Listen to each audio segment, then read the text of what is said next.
Hey, it's Michael. All this week, The Daily is revisiting some of our favorite episodes of the year, listening back and hearing what's happened in the time since they first ran. Today, we return to the subject of President Trump's broad and historic crackdown on immigration.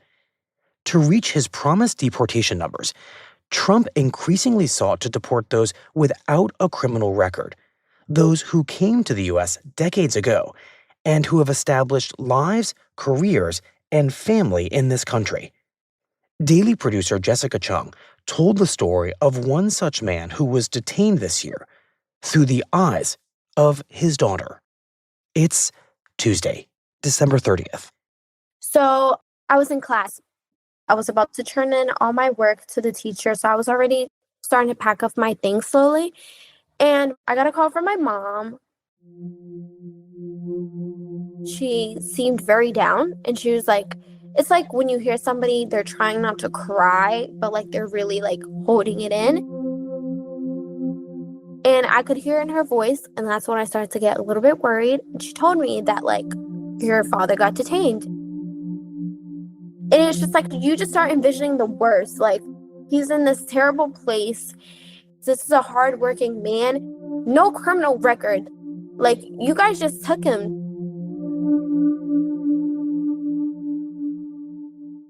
I first spoke to Isla back in February. This was a month into the Trump administration, which had promised quick and mass deportations. I was calling immigration lawyers around the country, trying to get a sense of who exactly was getting targeted for deportation and how ICE was finding them. And that's when a lawyer called me back, saying you got to talk to Isla. Hello? Hi. Hi. So this is Jessica. This is Ayla. She's Fabrizio's 20-year-old daughter. Okay, great. Nice to meet you. Nice to meet you too. My name is Isla Gomez. Right now, Isla's a sophomore at Wentworth Institute of Technology in Massachusetts, where she's studying architecture and interior design. She was raised in a town called Saugus, just outside Boston, where days before we had talked, her dad was detained by ICE officers. Tell me a little bit about your dad. What is his name? How old is he? And what does he do? My dad, he's Fabrizio Gomez. He is 47 years old, and he works at a construction company of his own. Isla told me in 2001, her dad had settled here in Massachusetts as an undocumented immigrant. He'd come here from Brazil. This was 3 years before Isla was born. Tell me about why he left Brazil. Tinha momento que o pai falou, eu tenho que sair daqui. Sorry, I'm just asking like these questions for my mom. Da América? So my mom said it was due to the violence down there, and like he couldn't make a living for himself, let alone have a family down there. When he first got here, he lived with his aunt who was already here. But eventually, he met Isla's mom, who was also from Brazil. They actually walked into each other and they were like, oh my God, like I remember you, blah, blah, blah. And they moved out on their own, with money Fabrizio made by working in construction. So he had been working like small jobs, almost like a handyman. And then he met somebody, which is my dad's old boss that still remains in our life, Ken. And he slowly taught my dad how to work. It went from like changing door panels, windows, to fixing inside the house. And then it went to roofing until he gathered up all his knowledge that he had. And then that's when he decided that he was ready to open his company and start creating a life for himself and our family. And is your sense that he loves his job? Yes, my dad is actually very passionate for his job. You would think he wouldn't be because you're constantly going up a ladder. It's so cold since we live in Massachusetts. And it's really a hard job. Even though he wasn't fluent in English, he had this way of connecting with people. My dad, he's always talked to his clients like he knew them for so long. I don't know how he talks to them. Like everybody understands him. For as long as she can remember, Isla's wanted to be just like him. As a little kid, I was like my dad's kind of tomboy. I'd always buy construction little kids kit, and I would always go around the house with like plastic toys. Me and my dad are the type of person where we take something that is not good and we reform it. When something's not designed properly, it just feels down. And when you reform it, it brings another life. It sounds like you and your dad shared a special bond over your love of building things. Yes, I always wanted to work with my dad, which is why I went to college for architecture and interior design. So eventually in the future, I could work with my dad's company. Isla says her dream is that her dad's company becomes a family company with her. His dream was always for us to go to college and pursue something that we have passion for because they weren't able to choose their own path. You're not born saying, I'm going to clean toilets, I'm going to be a contractor. You're born thinking like, I want to be a businesswoman, I want to have my own company, I want to have my own home. And it's just like, that's what their main goal for us was, that we're able to choose our own path. My dad, he's always been the person to tell us, work hard, nothing's gifted, nothing's handed, go after it. So fast forward to today, the dream that you described your dad having for you guys was in progress. Like you're in college, your dad is working hard at a business that he owns. When Trump was inaugurated on January 20th, did your family have conversations about what precautions you guys would take, given that he was aggressively pursuing people without documentation? I would always ask my dad, like, should we worry? And he'd always tell us, like, no, like, don't worry. As much as obviously when I'm alone, you always have that thought in the back of your mind, like, what am I going to do? What if things go down? Fabricio had no criminal record, and he didn't want to hide from law enforcement. He wanted to do things the right way. He's had a pending application for a visa. In the meantime, he's been checking in with ICE. He's been doing that for 12 years. In February, just 1 month after Trump's inauguration, he was due for another check-in. So he just shows up for his yearly check-in, and you go there, you represent yourself, talk about whatever is being asked, and that was about it. And so her dad shows up to his check-in like he always does. And it was soon after that her mom called her in class, notifying Isla that her dad had been detained. I was hyperventilating. I felt like my heart just left my chest. I think about him being there. I think about him being in this close-up space. So I worry a lot at night. Like, what if he's panicking and we don't know? What if he's holding strong, but he's actually having the hardest time of his life? Like, that's what constantly replays in my head. So it just felt like my whole heart got ripped out of my chest because I never got to really say a proper goodbye, like, I'll see you later.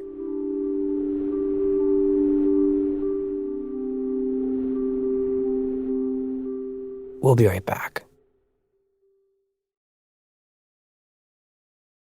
Isla's dad was detained on February 26.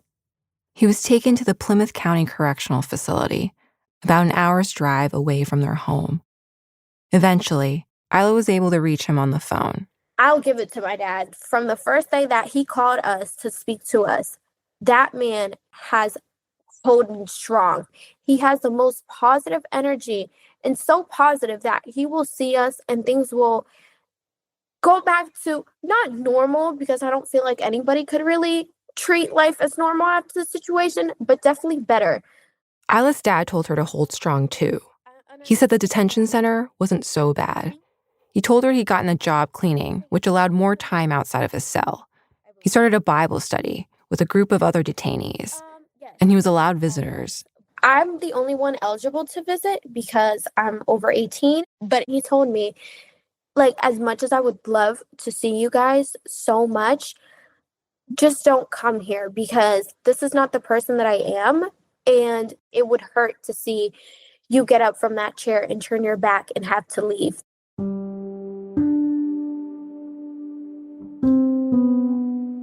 But as the days in custody turned into weeks, the two of them adapted to a new version of their relationship. No visits. They talk on the phone a lot. as often as 5 times a day. We open every conversation like he was here with us. Like I'm walking into the house saying hi to him. Bensa, hi dad, how are you? I missed you. We continue lives how it is on the phone.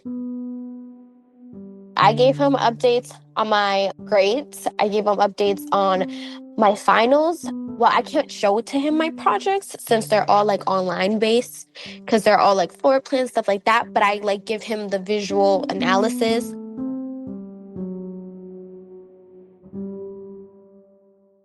These calls went on for 2 months.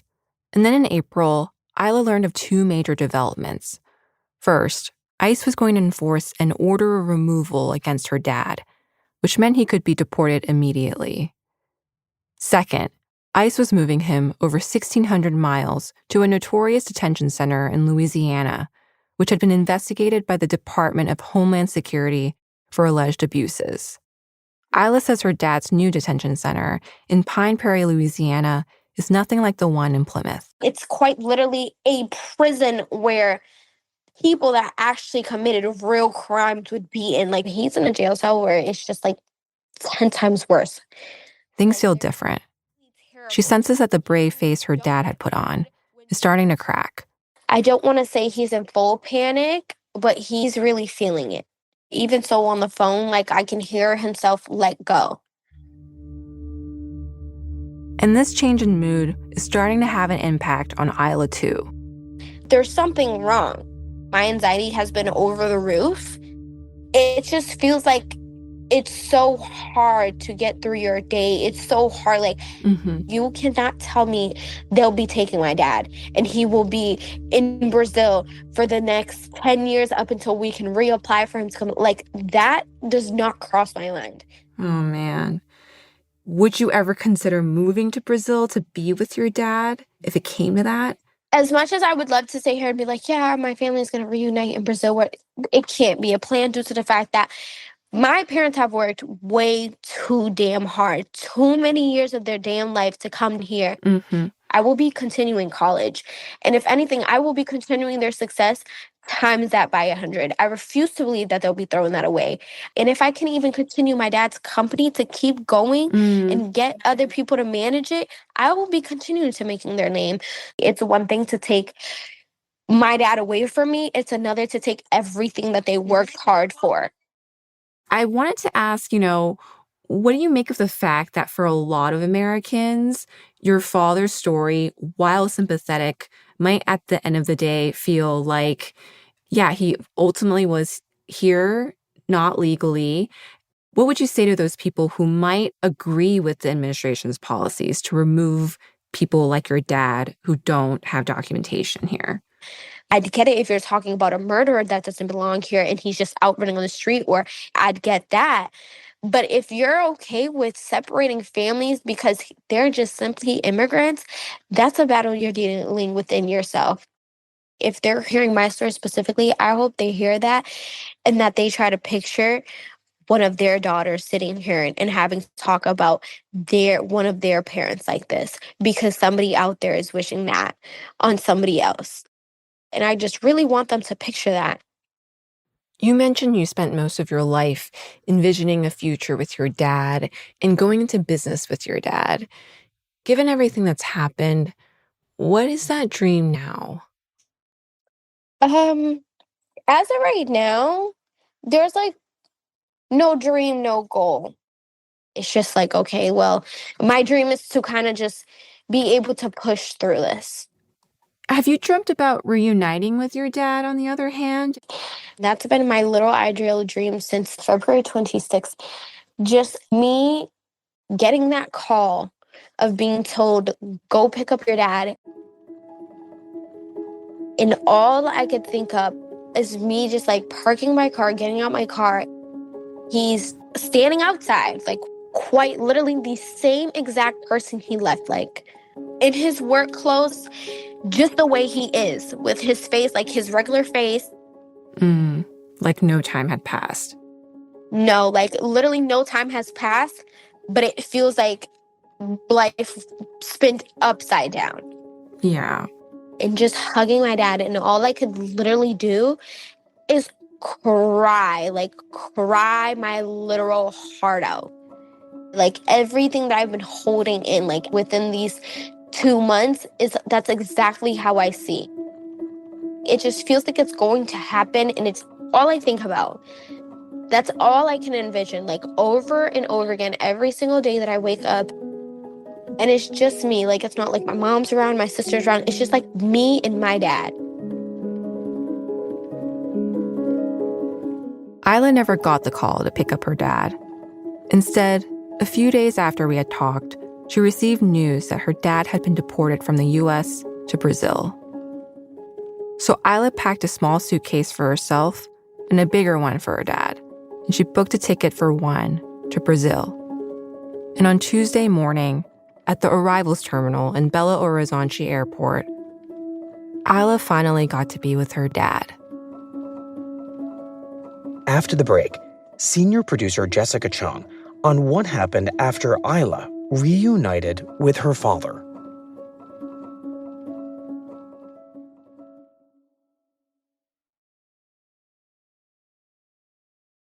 Once you go through all the tunnel and everything, it's literally like a storefront door, like a sliding door. It just slides, and like they're behind that door. And I literally see him like standing in front of the door. I gave him a big hug. Like, I missed him so much.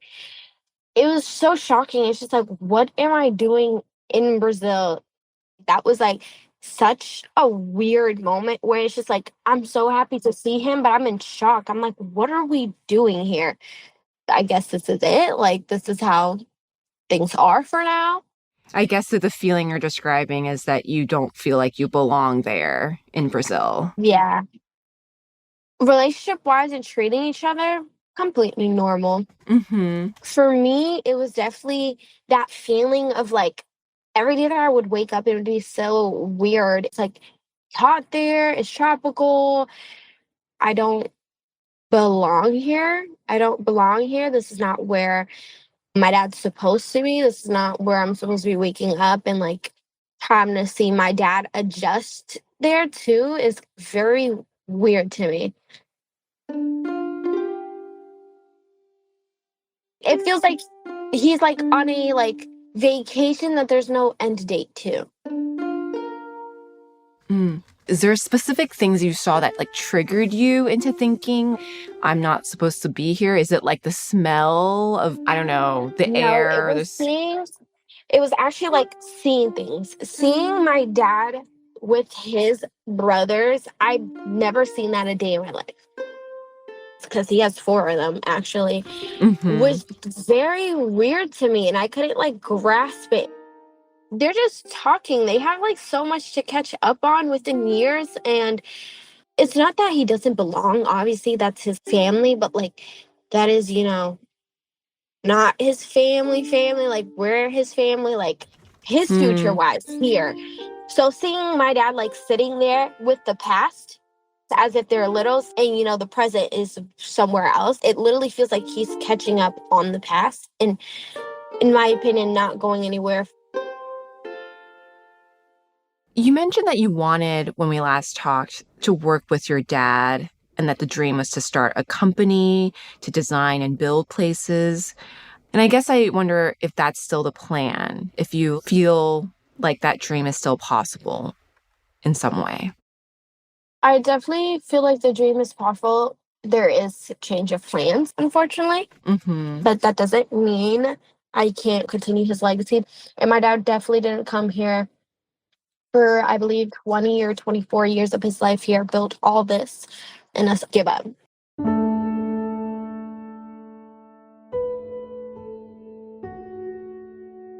It's a little crazy to say, but that actually made me a little bit more determined. Like, it makes me work harder because he's not here. I do co-ops. I work full time, ever since life took a big turn financial wise. So I'm always constantly working when I'm not in school. It's a very busy life. I just work. I just work and go to school, and the cycle repeats every single day. I kind of took this as a sign of like, I need to get up and kind of do my own thing, build my life. I can't depend on my parents. Like, they're always there for moral support, phone call away. But I need to grow up. I put my foot on the ground and say, well, I gotta make the best of it.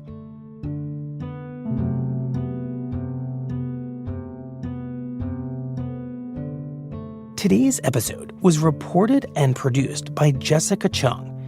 It was edited by Michael Benoit and Jody Becker, with help from Ben Calhoun. It was fact-checked by Susan Lee. Contains music by Dan Powell, Pat McCusker, Alicia Baitub, Will Reed, and Marian Lozano, and was engineered by Alyssa Moxley, Rowan Nemisto, and Chris Wood. That's it for the Daily. I'm Michael Barbaro. See you tomorrow.